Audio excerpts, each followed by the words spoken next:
Hello' guys, কি খবৰ আপোনালোকৰ? আশা কৰোঁ সকলো ভালেই আছে। আমি আহিছোঁ আজি গোটৰ মিটিঙলৈ আহিছোঁ। এয়া বাইদেউ, মই আৰু ভিনদেউ আহি আছে। এইপিনে ভিনদেউ তামোল পাৰিবলৈ আহি আছে। আমাৰ লগত নহয় দেই গোটৰ মিটিঙলৈ, মতা মানুহৰ কাম নাই গোটৰ মিটিঙত।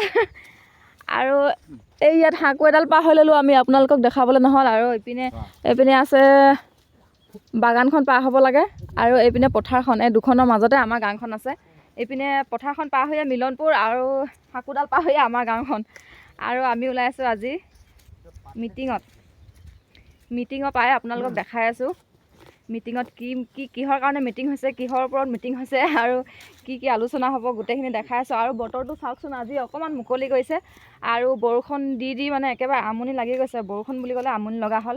বতৰটো ৰ'দ দিয়াটো নামে নলয়, সেইটো কাৰণে আজি অকণমান ৰেঙাইছে। যিহেতু ছাতি এটা লৈ লৈছোঁ লগত, বৰষুণ দিলে মানে লগত এইটো সাক্ষী হিচাপে কামত আহিব।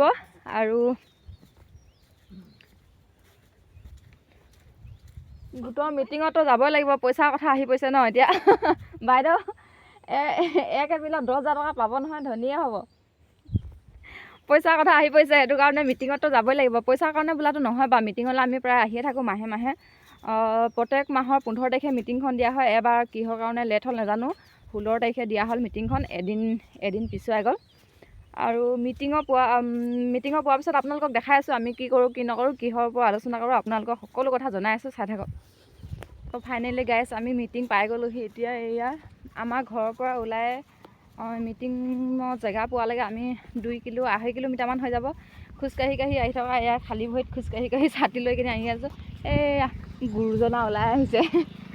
এতিয়া ডিঙিলৈকে চোলা পিন্ধি আহিছোঁ, আৰু এতিয়া ওলাই আহিছে। এতিয়া মিটিঙত পাই গ'লোহি, লাজে লাগিছে। আৰু মিটিঙত চাওকচোন, যেতিয়াই হ'লেও যিহেতু আমি ইমান দূৰৰ পৰা আহোঁ, সময়মতে কেতিয়াও কোনোদিন আমি মিটিঙত নাপাওঁহিয়ে নাই। নহ'লে মিটিংখন সোমাজ পাবগৈ, আমাৰ নিজৰ পৰিচয়খিনি আমি দিবলৈ নাপাওঁহিয়ে। কেতিয়াবা বাই চান্স এদিনহে মানে প্ৰথমৰ পৰা আৰম্ভৰ পৰা প্ৰাৰ্থনা কৰাৰ পৰাই পাওঁহি। এতিয়াও মিটিংখন কিমান কি হ'ল গম নাপাওঁ বাৰু, সোমাজ লাগিলে না ভাগিবই হ'ল না, আমি এতিয়ালৈকে গম পোৱা নাই।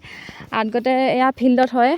এতিয়া চাওকচোন, আজি বৰষুণ বতৰৰ কাৰণে সেয়া ওপৰত হৈছেগৈ মিটিংখন।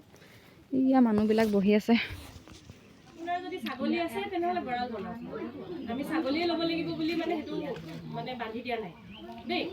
গঁৰালটো এটলিষ্ট কমচে কম আপুনি গঁৰালটোকে বনাই দেখাওক আমাক, সেইটোও বহুত আমাৰ কাৰণে। সেইটো আমি স্পষ্টভাৱে দেখাব পাৰিম ন মানুহক, যে আহিব মানুহ, আমাৰ গঁৰাল বনালে বাইদেউ। বাঁহটো আছে বুলিও নকওঁ আমি, আপুনি লাগিলে ঘৰতে আছে, আপুনি ঘৰৰ পৰাই হেৰি কৰিছে, কিন্তু আমি দেখাম যে বাইদেৱে বাঁহটো কিনি আনিছে বাহিৰৰ পৰা, সেনেকৈ কৰি দেখাম। পুৰণা NGO ইয়াত আছে যিহেতু নাই, সেইকাৰণে তেওঁলোকক কি কৰিছে যে এটা ভাল সুবিধা দিছে। আপোনালোকৰ কোনো ধৰণৰ টকা পইচা দিব নালাগে, ফ্ৰীকে কিছুমান ট্ৰেইনিং দিয়া হ'ব। এইটো কি ক'তো যাবই নালাগে, জেগাত আহি যাওক। আচাৰ বনোৱাৰ পৰা, মিঠাই বনোৱাৰ পৰা, তাঁতৰ পৰা, এৰী সূতা, মুগা সূতা, যি শিকিব বিচাৰে হাতৰ বস্তু, ঊলৰ পৰা আজিকালি ইমান ধুনীয়া বেগ বনায়, হয় নাই? সেইখিনিৰ পৰা গহনাৰ পৰা আদি কৰি গোটেইখিনি ট্ৰেইনিং তেওঁলোকে দিব। প্ৰথমতে কোনটো ট্ৰেইনিং দিব সেইটো নাজানো। প্ৰথমতে তাঁতশালৰ পৰা আদি কৰি সেইটো দিব পাৰে। ছেকেণ্ড বাৰ আহিলে তেওঁলোকে আচাৰ বনাই তেনেকুৱাও দিব পাৰে। 5 দিনীয়া বা 6 দিনীয়া তেনেকুৱা ট্ৰেইনিং হ'ব। এইটো কৰি লওক, মোৰ 8 কেজি লিখচোন, 8 কেজি লিখি দে। মোৰতো দি দিয়ক, প্ৰভাতী গোটত লিখি দে। আৰু আকৌ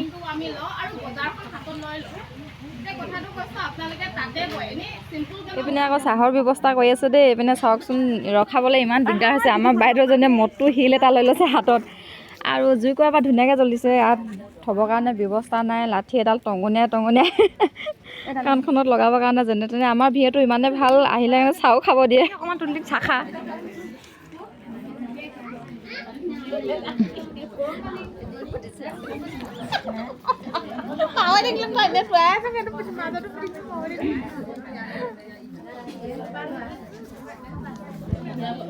মিটিংখন নভাগোতে মিটিঙৰ পৰাই গুচি আহিলোঁ। এয়া চাওকচোন, ওচৰৰ বাইদেউজনীৰ ঘৰত সোমাইছোঁ। এইয়া বাইদেউজনী লগৰ হয়। আৰু ফুলবোৰ চাওকচোন, ইমান ধুনীয়া লাগিছে, ইমান ধুনীয়া সজা পৰাই থৈছে ঘৰটো। আৰু ঘৰৰ চোতালৰ আগতে নাৰিকল গছ এজোপা আছে। এয়া ঘৰটো চাওকচোন, ইমান ধুনীয়াকৈ ফুলখিনি ইমান ভাল লাগিছে, ইমান ধুনীয়াকৈ সজাই থৈছে। বৰষুণ দি আছে, বৰষুণটো নেৰাই হ'ল, ছাতি গ'ল। হা মিলনপুৰত এয়া হৈছে বাইদেউ দেই, বাইদেউ এইজনী বাইদেউ ঘৰলৈ আহিছোঁ। আমি আগপিনৰ পৰা সোমাই পিছপিনে ওলালোহি। এয়া বাইদেৱে ইমান ধুনীয়া জুই একুৱা জ্বলাই জুই জুতি লৈ আছে। সেইটো কাৰণে আমি মাতি আছোঁ। আগফালে দৰ্জাখন মাৰি থৈছে, আমি একোৱে শুনা নাই, আমি ইমানকৈ চিঞৰি আছোঁ। এয়া জুই একুৱা ইমান ধুনীয়াকৈ জ্বলাই কিনে জুই জুতি লৈ আছে। এইজনী লগত সোমালোঁ, বাইদেৱে কৈছে জুই বস্তু ভাত খাই যাওক বুলি কৈছে। এয়া বাইদেউ লগৰ হয়, মই বাৰু ইমান চিনি নাপাওঁ, বাইদেউ লগৰ হয়। এয়া কণী ভাজি দিবছে, কণী ফ্ৰাই কৰি আছোঁ দেই। এয়া মই নহয় বা বাইদেৱে কৰি আছে। এয়া বাইদেউ কণীৰ লগত এতিয়া ভাত খাই যাম দেই। চাওকচোন বাইদেউৰ ঘৰত ইমানখন কুকুৰা আছে, এইবোৰ বিহুত খাবলৈ জোখৰ হ'ব, বিহুত আহিব লাগিব কুকুৰা খাবলৈ। আৰু আমি এতিয়া ভিতৰত ভাত খাইছোঁ। মোৰ যিহেতু কেমেৰাটো ইমান ভাল নহয়, আন্ধাৰত ভালকৈ নুঠে। আৰু এইয়া বাইদেউৰ লগত ধুনীয়াকৈ একদম কণী ভাজিৰ লগত নিজে বনাই খাই গৈছোঁ। এয়া ভাত। যদি ভিডিঅ'টো চাই ভাল পায় তেতিয়াহ'লে লাইক কমেণ্ট শ্বেয়াৰ কৰি দিব, লগতে লাইক এটা কৰি দিব, আৰু লগতে ছাবস্ক্ৰাইব কৰিবলৈ নাপাহৰিব।